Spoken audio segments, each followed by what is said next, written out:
नमस्कार। मैं ओम विजय आप सभी को दिल से प्रणाम करता हूँ। 10 मार्च 2022 ये एक ऐतिहासिक दिन है। 10 मार्च के दिन 5 राज्यों के विधानसभा की चुनाव की नतीजे बाहर आए थे। उत्तर प्रदेश, पंजाब, उत्तराखंड, मणिपुर और गोवा की विधानसभा की चुनाव की नतीजे बाहर आए थे। 10 फरवरी 2022 के दिन मतदान शुरू हुई थी और 7 चरणों में मतदान को पूरा किया गया और 10 मार्च 2022 के दिन नतीजे बाहर आए। उत्तर प्रदेश, जो कि हमारे देश का सबसे बड़ी आबादी वाला राज्य है, इसके चलते यहाँ उत्तर प्रदेश में 403 विधानसभा की सीटें हैं और उत्तर प्रदेश में सरकार बनाने के लिए 202 सीटों को पार करना ज़रूरी है। और बीजेपी ने 202 तो क्या, बड़े ही आसानी से 272 सीटें जीत चुकी है। और ये एक ऐतिहासिक जीत है क्योंकि 37 साल के बाद एक सरकार दूसरी बार अपनी सरकार उत्तर प्रदेश में बना रही है। इससे पहले 1985 में हुआ था। और उत्तर प्रदेश में इस बार समाजवादी पार्टी की साइकिल अच्छी तरीके से दौड़ी तो है, लेकिन अपने लक्ष्य को प्राप्त नहीं कर पाई है। पिछली बार से अच्छी प्रदर्शन समाजवादी पार्टी की साइकिल ने की है और 128 सीटों तक जाते जाते समाजवादी पार्टी की जो साइकिल की जो चैन है वो कट गई है।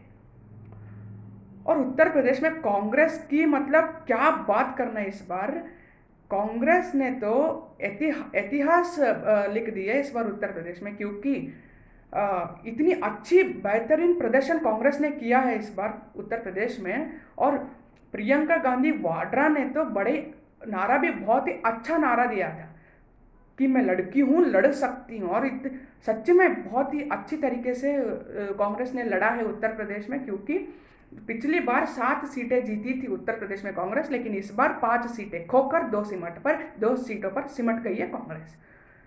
और बीएसपी की जो हाथी है, पिछली बार 19 हाथी निकले थे बीएसपी के उत्तर प्रदेश में, लेकिन इस बार 5 साल के बाद सिर्फ एक हाथी बचा है उत्तर प्रदेश में। और हो सकता है आने वाले कुछ दिनों में ये एक हाथी भी गायब हो जाए। और पंजाब में इस बार बहुत ही बड़ा ऐतिहासिक उलटफेर हुआ है, क्योंकि पंजाब में 117 विधानसभा की सीट है टोटली। और इन 117 विधानसभा की सीटों पर जो चुनाव हुए हैं, इस बार एक ऐतिहासिक चुनाव हुए हैं, क्योंकि यहाँ पर सरकार बनाने के लिए 59 सीटों की ज़रूरत है। और अरविंद केजरीवाल जी के आम आदमी ने इस बार दिल्ली से निकल चुका है झाड़ू लेकर पंजाब में साफ सफाई करने के लिए। और आम आदमी ने अपने झाड़ू से इतनी अच्छी बेहतरीन साफ सफाई की है और कांग्रेस को अच्छी तरीके से धूल चटा दिया है आम आदमी ने। और कांग्रेस को अब मजबूरन पंजाब में विपक्ष में बैठना पड़ेगा, क्योंकि यहाँ पंजाब में कांग्रेस की ही सरकार थी, लेकिन यहाँ पर कांग्रेस ने अपनी सरकार को बचा नहीं पाई है और विपक्ष में जाकर बैठी है। आम आदमी की पार्टी ने पंजाब में 92 सीटों पर जीत हासिल कर लिया और कांग्रेस ने 18 सीटें जीतकर विपक्ष में बैठ चुका है। और बीजेपी पहली बार पंजाब में गठबंधन से बाहर निकलकर चुनाव लड़ी है और इस बार बीजेपी पंजाब में 2 सीटें पर जीत हासिल कर चुका है। और उत्तराखंड में बहुत सारे सर्वेज कह रहे थे कि उत्तराखंड में कड़ी टक्कर हो सकती है, और कुछ सर्वेज ने यहाँ तक कहा था कि उत्तर प्रदेश में इस बार कांग्रेस की सरकार आ सकती है, लेकिन ऐसा कुछ भी नहीं हुआ, क्योंकि उत्तराखंड में जो 70 विधानसभा की सीटों पर चुनाव लड़ा गया, 36 सीटों की ज़रूरत थी सरकार बनाने के लिए और बीजेपी ने बड़ी ही आसानी से 47 सीटों पर अपनी जीत दर्ज किया है और अपनी सरकार दूसरी बार लगातार उत्तराखंड में बना चुके हैं। और ये एक ऐतिहासिक जीत है उत्तराखंड में भी। और उत्तराखंड में भी 19 सीटों के साथ कांग्रेस को विपक्ष में बैठना पड़ेगा। और मणिपुर में भी बीजेपी ने अच्छी तरीके से अपनी जीत को हासिल किया है और विपक्ष में कांग्रेस को मजबूरन इस मणिपुर में भी बैठना होगा। और गोवा की बात करें तो गोवा में 40 विधानसभा की सीटें हैं और सरकार बनाने के लिए 21 विधानसभा की सीटों की ज़रूरत है। और बीजेपी ने इस बार सिंगल लार्जेस्ट पार्टी बनकर उभरी है गोवा में और 20 सीटों पर अपनी जीत दर्ज करवाकर एक सीट कम पड़ रही है बीजेपी को सरकार बनाने के लिए। और वहाँ पर 5 इंडिपेंडेंट्स है, तो इसके चलते बीजेपी बड़ी आसानी से अपनी सरकार बना लेगी और कांग्रेस को गोवा में भी 11 सीटों के साथ विपक्ष में बैठना पड़ेगा। यहाँ तक कहा जा रहा था कि कांग्रेस की जो नाव है उस पर छेद पड़ गया है और वो डूबने की कगार पर है। लेकिन अब इस 5 राज्यों के चुनाव के बाद कांग्रेस बहुत ही बुरी तरीके से टाइटैनिक की तरह अब कांग्रेस की जो नाव है वो डूब चुकी है। और इससे पहले कि तिमिंगल और शार्क कांग्रेस को खा जाए, अभी भी वक्त है, सुधर सकते हैं, अभी भी वक्त है, सुधर सकते हैं कांग्रेस वाले। परिवारवाद से बाहर आकर अगर थोड़ा सा भी गांधी परिवार को समय मिलता है तो देश के बारे में सोचिए और इस्तीफा देकर बाहर जा सकते हैं।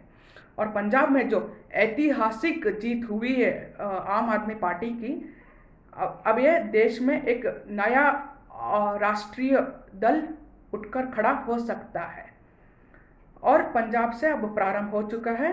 पंजाब की आम आदमी के सामने बड़े बड़े दिग्गज नेता ने अपने घुटने टेक दिए हैं। बादल सिंह जैसे दिग्गज नेता भी अब हार गए आम आदमी के एक कॉमन मैन के सामने। जो हाल ही में मुख्यमंत्री थे चन्नी जी, वो भी बहुत बुरी तरीके से हारे। वो तो 2 सीटों पर चुनाव लड़ रहे थे, लेकिन आम आदमी ने दोनों सीट पर उनको नहीं छोड़ा है। बहुत ही बुरी तरीके से हार गया कांग्रेस इस बार पंजाब में। और नवजोत सिंह सिद्धू जी ने इस बार काफ़ी अच्छी तरीके से बैटिंग करने की कोशिश तो उन्होंने अच्छी तरीके से किया है, लेकिन उन्होंने जो आम आदमी की फास्ट बॉल के सामने नवजोत सिंह सिद्धू भी नहीं टिक पाए और क्लीन बोल्ड हो चुके हैं। नवजोत सिंह सिद्धू समेत पूरी पंजाब में कांग्रेस की क्लीन बोल्ड हो चुकी है। अब जो एक बार फिर से साबित होता है कि मोदी जी के तूफान के सामने बड़े बड़े नेता भी नहीं टिक पाते, क्योंकि मायावती जी जो कि उत्तर प्रदेश के 5 बार मुख्यमंत्री रह चुकी है और इस बार बहुत ही बुरी तरीके से मायावती हार चुकी है। और ये बताता है कि मोदी जी के तूफान के सामने कोई नहीं टिक सकता, क्योंकि उत्तराखंड में भी पूर्व मुख्यमंत्री हरीश रावत जी भी इस बार के चुनाव में हार गए वो भी। इसका मतलब यही है कि मोदी जी के तूफान के सामने कोई भी नहीं टिक सकता। इस बार की चुनाव ने ये बताता है कि इस बार के चुनाव के नतीजे ये बताते हैं कि चुनाव जाति के नाम पर नहीं लड़ा जा सकता।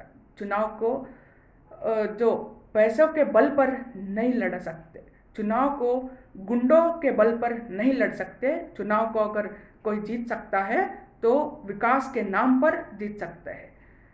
ये 5 राज्यों के चुनाव के नतीजे बताती है कि 2024 की जो लोकसभा की चुनाव होने वाली है 2 साल के बाद, उससे पहले कि एक छोटी सी ट्रेलर है, क्योंकि पिक्चर अभी बाकी है। बस मैं आखिर में विपक्ष को इतना कहना चाहता हूँ, मोदी एक सूरज है, सूरज की सौदा ना करो। मोदी एक सूरज है, सूरज की सौदा ना करो। सूरज को दूर से ही देखो यारो, नज़दीक से छूने का इरादा ना करो। इस वीडियो को ज़्यादा से ज़्यादा वायरल कीजिएगा। वीडियो देखने के लिए बहुत बहुत धन्यवाद। जय हिंद, जय भारत, वंदे मातरम।